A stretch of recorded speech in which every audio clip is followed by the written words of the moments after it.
अनंत कोटि जीवों में से भगवान उसे ही चुनते हैं जिसके ऊपर वो अहेतु की कृपा करते हैं, जिसे वो बदलना चाहते हैं, जिसका कल्याण करना चाहते हैं।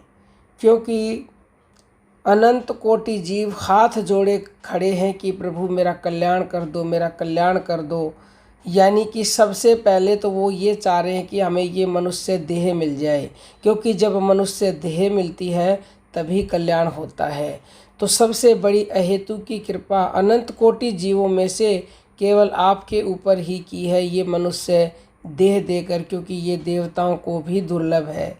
उसके बाद आपके ऊपर और बड़ी कृपा की कि आपको संत से मिलवा दिया, क्योंकि अब मोहे भाव भरोसे हनुमंता, बिन हरि कृपा मिले नहीं संता।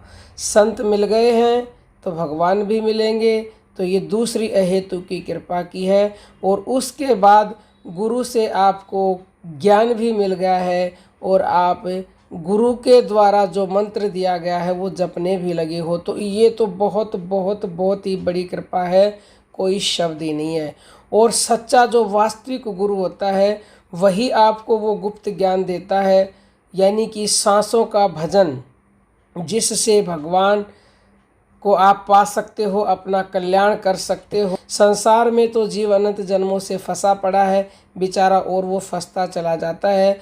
तो जो सच्चा वास्तविक गुरु है वही आपको श्वासों का ज्ञान देता है। और श्वासों तक आप पहुंच गए हो, श्वासों से आप जुड़ गए हो, तो यकीन मानिएगा भगवान ने आप पर परम कृपा की है। और आप पहले की पढ़ाई पढ़ चुके हो, यानी कि आप वाणी से बोल चुके हो, स्मरण भक्ति भी कर चुके हो, उपांशु और मानसिक भी कर चुके हो, तभी आप प्राण जप पर पहुँचे हो। क्योंकि देखो बहुत से साधक ऐसे हैं जो डायरेक्ट नहीं प्राण जप कर सकते, लेकिन कुछ साधक ऐसे होते हैं जो डायरेक्ट प्राण जप पर आ जाते हैं। तो उनका प्रारब्ध इस तरह का है कि वो पहले कर चुके हैं पहले की पढ़ाई, तो इसीलिए वो डायरेक्ट भगवान ने सांसों के भजन पर पहुंचा दिए हैं।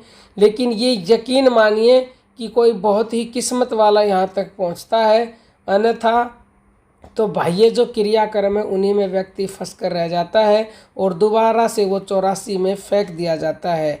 तो श्वासों के भजन से ही आपकी 84 कटेगी, क्योंकि माला सांसों सांस की, फेरे कोई निज दास, और 84 भर में नहीं कटे कर्म की फांस। तो श्वासों की माला तक आप पहुंच गए हो तो आपकी 84 कटेगी, कल्याण होगा, सभी दुख मिटेंगे, क्योंकि श्वासों से आपके कर्म कटते हैं। और जब तक कर्म नहीं कटेंगे तब तक दुख दूर नहीं हो सकते। श्वासों से किस प्रकार जुड़ना है सुबह प्रतिदिन लाइव में 5 बजे सिखाते हैं, वहां आप जुड़िए और श्वासों का ध्यान करना सीखिए। और आकर के सीखना चाहते हो तो 17 नवंबर और 1 दिसंबर का दिल्ली में मेडिटेशन सेशन है, वहाँ पर आपके प्रश्नों के उत्तर भी दिए जाएंगे, दीक्षा भी दी जाएगी, सब कुछ निःशुल्क है। बस आने के लिए 9958515054 पर व्हाट्सएप मैसेज कीजिए। यदि कोई मजबूर है आ नहीं सकता, ऑनलाइन दीक्षा चाहता है, तो भी इसी व्हाट्सएप नंबर पर मैसेज कीजिए। ये व्हाट्सएप नंबर वीडियो के डिस्क्रिप्शन में आपको मिल जाएगा। अब हम अपनी वाणी को विराम देते हैं। सभी साधकों को प्रेम भरी जय जय श्री राम।